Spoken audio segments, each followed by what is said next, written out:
अस्सलाम वालेकुम, welcome to my YouTube channel Farheen Salman recipes. कैसे हैं आप सब? आज आपके साथ मैं शेयर करने जा रही हूँ कोफ्ते की ऐसी रेसिपी जो एकदम ओरिजिनल और ऑथेंटिक है और ये बहुत ही जायकेदार और मजेदार रेसिपी है। और अगर आपके कोफ्ते टूट जाते हैं या फिर कोफ्तों का टेस्ट अच्छा नहीं आता या फिर कोफ्ते की ग्रेवी अच्छी नहीं बनती तो उन सब के लिए ये बहुत ही बेस्ट रेसिपी है। ये आलू कोफ्ता बिल्कुल देगी स्टाइल कोफ्ता है और ये बहुत ही जायकेदार और मजेदार डिश है। तो आप ये रेसिपी पूरी देखिएगा क्योंकि जबरदस्त रेसिपी बनने वाली है और इसको बिल्कुल स्किप मत कीजिएगा, ना ही कोई भी स्टेप मिस कीजिएगा क्योंकि हर स्टेप में मैं आपको ये बताऊंगी कि किस तरह से आप अपने कोफ्ते और कोफ्ते की ग्रेवी को जबरदस्त बना सकते हैं। तो आइए इसको बनाना स्टार्ट करते हैं। बिस्मिल्लाहिर्रहमानिर्रहीम। तो सबसे पहले कोफ्तों को जबरदस्त बनाने के लिए एक जबरदस्त सा मसाला रेडी कर लेते हैं जिसमें 3 सूखी हुई लाल मिर्चें हैं। अगर आपके पास सूखी लाल मिर्चें नहीं है तो आप किसी भी लाल मिर्चें भी ले सकते हैं। साथ ही 1 टीस्पून के करीब साबुत जीरा है, 6 से 7 काली मिर्चें हैं, 5 से 6 लौंगे हैं, 1 बड़ी इलायची है और 1 टुकड़ा दालचीनी का है। साथ ही 2 टेबल स्पून के करीब पिसा हुआ खोपरा है। इन सब ड्राई मसालों को हम हल्का सा गरम कर लेंगे, यानी इनको रोस्ट नहीं करना है, हल्का सा गरम कर लेंगे और इसको पीस लेंगे ताकि पीसने में आसानी हो। इस तरह से इसका पाउडर बना लेंगे और अब इसको एक साइड पे रखेंगे। अब ये कीमा है तकरीबन आधा किलो के करीब, ये बीफ का कीमा है, आप मटन भी ले सकते हैं और ये बारीक कीमा है कोफ्तों का। अब इसको अच्छे से धो लेंगे और इसका सारा पानी निकाल लेंगे। कोफ्तों के कीमे में जरा सा भी पानी रह गया तो आपके कोफ्ते टूट जाएंगे। तो ये ध्यान रखिए कि कीमे को अच्छे से धोने के बाद सारा पानी आप उसका निकाल लेंगे ताकि कोफ्ते टूटे नहीं। अब हम कोफ्तों के कीमे को सबसे चॉपर में ऐड करेंगे और साथ ही एक दरमियाने साइज की प्याज है जिसको मैंने बारीक बारीक काट के सारा पानी निकाल लिया है ताकि कोफ्ते टूटे नहीं। अगर प्याज मोटी मोटी कटी हुई होगी और इसमें पानी होगा तो कोफ्ते टूटेंगे। ये छोटी छोटी बातें हैं, इनका ध्यान रखिए। 3 से 4 छोटी हरी मिर्ची, इनको बारीक बारीक सा कट कर लिया है। 2 से 3 टेबल स्पून के करीब बारीक बारीक कटा हुआ हरा धनिया है और ये वो मसाला जो हमने पीस के रखा था वो भी शामिल करेंगे। 1 टेबल स्पून के करीब पिसा हुआ अदरक लहसुन शामिल करेंगे और ये चने हैं, भुने हुए चने और खसखस का पाउडर। इन दोनों चीजों को अच्छे से पीस लिया है मैंने एक साथ मिला करके और ये भी हम तकरीबन 4 टेबल स्पून के करीब इसमें शामिल कर देंगे। अगर आपके पास खसखस नहीं है तो इसको स्किप कर दीजिए और अगर भुने हुए चने नहीं है तो इसकी जगह बेसन को भून के शामिल कर लीजिए। अब हाफ टी स्पून के करीब नमक शामिल करेंगे, 1 टीस्पून के करीब पिसा हुआ धनिया शामिल करेंगे, 1 चुटकी के करीब हल्दी शामिल करेंगे और साथ ही हाफ टी स्पून के करीब पिसा हुआ गरम मसाला शामिल करेंगे। और ये ब्राउन की हुई प्याज में से मैंने तकरीबन 2 टेबल स्पून के करीब ये प्याज भी इसमें शामिल कर दी है, इससे बहुत ही अच्छा जायका भी आ जाएगा। अब इसके अंदर तकरीबन 1 टेबल स्पून के करीब हम इसमें घी शामिल कर देंगे। घी शामिल करने से ये होगा कि जो कोफ्ते हैं वो बहुत ही मुलायम और मलाई जैसे बनेंगे। अब इन सब चीजों को अच्छे से पीस लेंगे चॉपर में ताकि बिल्कुल फाइन सा ये मिक्सचर रेडी हो जाए। ये देखिए, ये इस तरह से मिक्सचर रेडी हो जाएगा। आप इसको किसी भी बर्तन में, बड़े बर्तन में निकाल लीजिए ताकि कोफ्ते बनाने में आसानी हो जाए। ये देखें, ये जो मिक्सचर है ये इतना सॉफ्ट हो जाएगा कि ये देखें इस तरह से ये सॉफ्ट सा मिक्सचर रेडी हो गया है और बिल्कुल आपस में जुड़ गई हैं सब चीजें। इस तरह से ही हमें बनाना है ताकि कोफ्ते टूटे नहीं और सब चीजें एक साथ अच्छे से जुड़ जाए। अब इसको एक दफा फिर हाथ से हम अच्छे से मिक्स कर लेंगे, आपस में बिल्कुल चीजों को अच्छे से मिला लेंगे। अब तकरीबन 1 टेबल स्पून इसमें हम लेमन जूस ऐड करेंगे। अब अच्छे से मिक्स करेंगे, लेमन जूस का बहुत ही अच्छा सा फ्लेवर आ जाता है तो आप जरूर ऐड कीजिएगा। अच्छे से मिक्स कर लेंगे। अब ये बिल्कुल अच्छे से तैयार हो गया है। अब हाथों पे पानी या फिर ऑयल लगाकर इनके हम कोफ्ते बनाएंगे। सबसे पहले हम दबा दबा के कोफ्तों में जो एयर हो जाएगी उसको निकाल देंगे और फिर इस तरह से गोल गोल कोफ्तों की शेप दे देंगे। जैसे ये चिकने चिकने और स्मूथ से हो जाए तो समझ जाएं कोफ्ते का शेप बिल्कुल रेडी है। ये इस तरह से गोल गोल करके आप तमाम कोफ्तों को रेडी कर लीजिए, ये आराम से बन जाएंगे। ये देखें, इस तरह से मैंने तमाम कोफ्तों को रेडी कर लिया है।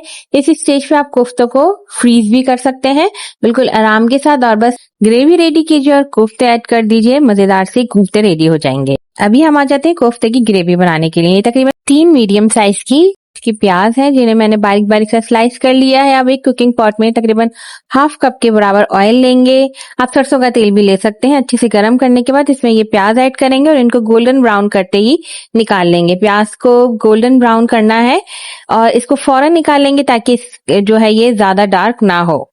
अच्छा, अब इसी ऑयल में जिसमें हमने प्याज को फ्राई किया है इसमें चंद गरम मसाले ऐड करेंगे जिसमें 3 तेजपात के पत्ते हैं, 3 से 4 छोटी इलायची, 1 बड़ी इलायची है, 2 दालचीनी के टुकड़े हैं, 2 से 3 काली मिर्चें हैं और 2 से 3 ही लौंग हैं। इनको शामिल करके हल्का सा कड़कड़ा लेंगे। उसके साथ ही एक छोटे साइज की प्याज को बारीक बारीक सा चॉप करके वो शामिल कर देंगे। एक ग्रेवी को बढ़ाने में काम देगी। अब हम इसको हल्का सा गोल्डन ब्राउन करेंगे, ज्यादा डार्क ब्राउन नहीं करना है। जैसे ही ये हल्की हल्की सी गोल्डन होना स्टार्ट हो जाए, हम इसमें 1 टेबल स्पून भर के अदरक लहसुन का पेस्ट शामिल कर देंगे। अब इसको अच्छे से भूनेंगे और थोड़ा सा पानी भी ऐड कर लेंगे ताकि जो ये अदरक लहसुन है वो जले नहीं और अच्छे से भुन जाए। अब ये अच्छे से भुन गया है और ऑयल छोड़ना स्टार्ट कर दिया है, तो अब हम इसमें मसाले ऐड करेंगे, जिसमें 1.5 टेबल स्पून के करीब पिसा हुआ धनिया है और थोड़ा सा पानी भी ऐड कर देंगे ताकि मसाला जले नहीं।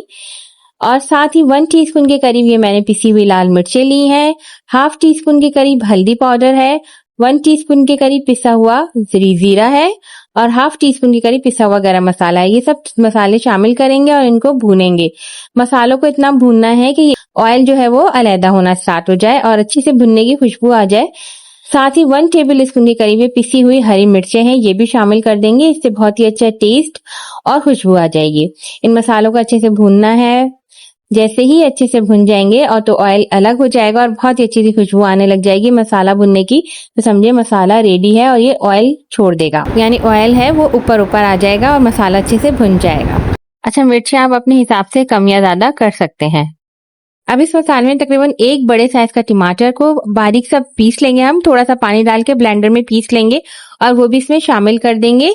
और आंच जो है मीडियम रखेंगे, बहुत तेज नहीं रखेंगे, नहीं तो मसाला जल जाएगा और सारे खाने का टेस्ट जो है ना वो बिल्कुल खराब हो जाएगा। मसाला जलना नहीं चाहिए। छोटी छोटी बातों पर एहतियात रखें, यानी कि मीडियम लो फ्लेम पे हम इसको मसाले को भून लेंगे। टमाटर के पेस्ट को अच्छे से मिक्स करेंगे और तकरीबन 2 से 3 मिनट के लिए इसको कवर करके रख देंगे ताकि ये अच्छे से भुन जाए। ये देखिए, अब टमाटर का पेस्ट भी अच्छे से भुन गया है और ऑयल बिल्कुल सरफेस पे आ गया, यानी कि मसाला अच्छे से भुन गया है। मसाले को अच्छे से मिक्स करेंगे और तकरीबन 1 टीस्पून के करीब इसमें नमक शामिल कर देंगे या फिर हस्बे जायका। नमक शामिल करने के बाद भी अच्छे से मिक्स करेंगे ताकि नमक पूरे मसाले में अच्छे से मिक्स हो जाए।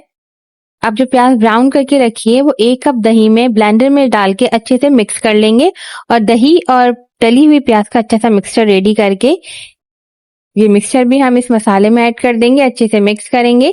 अब इसको दोबारा से भून लेंगे ताकि ये दही और प्याज अच्छे से भुन जाए। अच्छे से मिक्स करते जाएंगे, चमचा चलाते जाएंगे और भूनते जाएंगे और फ्लेम को मीडियम ही रखेंगे, बहुत हाई नहीं रखेंगे। थोड़ी ही देर में जो दही है वो अपना पानी रिलीज करेगा। तो हम क्या करेंगे, इसको 2 से 3 मिनट के लिए कवर करके रख देंगे ताकि मसाला जो है एक दफा अच्छे से भुन जाए और जो भी दही का पानी रिलीज होगा वो भी अच्छे से ड्राई हो जाए। अब ये देखिए, तकरीबन 5 मिनट हो गए हैं, मैंने कवर हटाया है तो ये मसाला एक दफा फिर अच्छे से भुन गया है। तमाम ऑयल जो है वो बिल्कुल सरफेस पे आ गया, यानी मसाले ने ऑयल छोड़ दिया है और ये अच्छे से भुन गया है। एक दफा फिर इसको चमचा चलाते हुए मिक्स करेंगे और ग्रेवी देखें कितनी स्मूथ बन रही है, बिल्कुल जबरदस्त और बहुत ही अच्छी खुशबू आ रही है मसालों की। अब जैसे ही ये सब चीजें अच्छे से भुन जाएंगे तो हम इसमें आराम आराम से एक एक करके कोफ्ते को ऐड करते जाएंगे। एक के ऊपर एक कोफ्ते को नहीं रखेंगे, बल्कि थोड़ा सा जगह देकर, स्पेस देकर हम कोफ्तों को इस तरह से लगा देंगे। ये देखिए, इस तरह से, जिस तरह से मैं रख रही हूँ, और आराम आराम से हम एक एक करके कोफ्ते को रखते जाएंगे। तमाम कोफ्तों को रख दीजिए।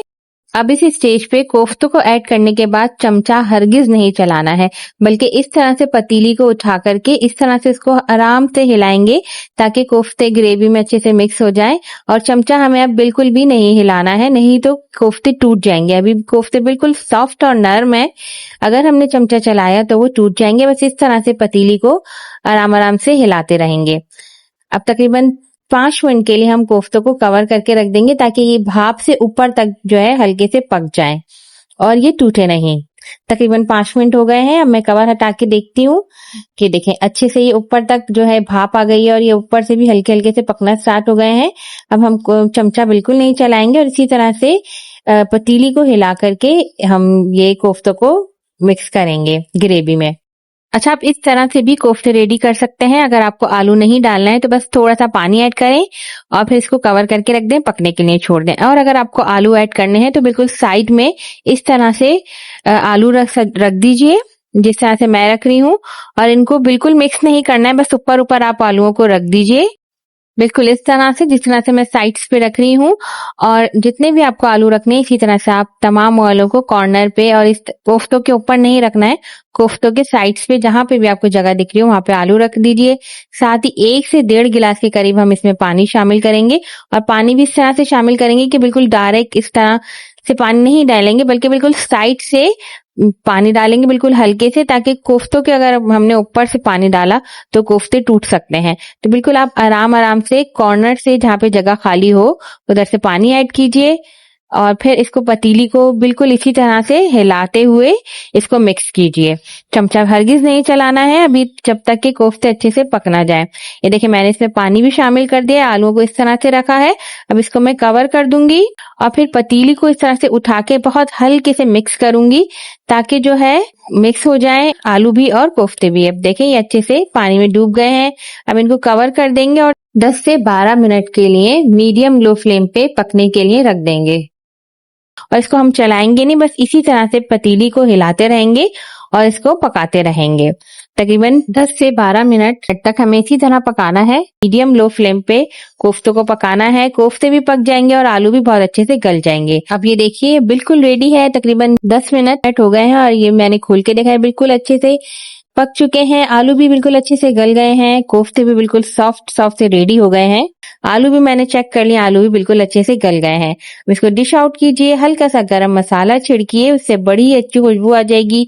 हरा धनिया स्प्रिंकल कीजिए। मजेदार से आलू कोफ्ता रेडी है, देगी स्टाइल आलू कोफ्ता। और ये देखें कोफ्ते बिल्कुल नहीं टूटे हैं, बिल्कुल इनकी शेप गोल रही है और ये बहुत ही नर्म और सॉफ्ट है और ग्रेवी भी बहुत ही जबरदस्त और स्मूथ रेडी हुई है और बहुत ही मजेदार।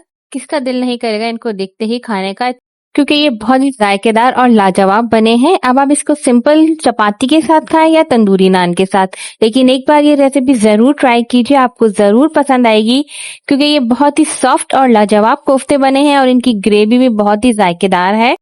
मेरी रेसिपी अगर आपको पसंद आई तो इसे लाइक एंड शेयर जरूर कीजिएगा, फीडबैक जरूर दीजिएगा और मेरे चैनल को प्लीज जरूर सब्सक्राइब कीजिएगा। मैंने ये कोफ्ते तंदूरी नान के साथ एंजॉय किए हैं। ये देखें कितने कोई सॉफ्ट बने हैं कि बिल्कुल मलाई जैसे ये घुल रहे हैं और ये आलू भी देखें कितने कोई सॉफ्ट हैं, बिल्कुल आसानी के साथ टूट रहे हैं। ग्रेवी भी बहुत ही लाजवाब और जायकेदार है।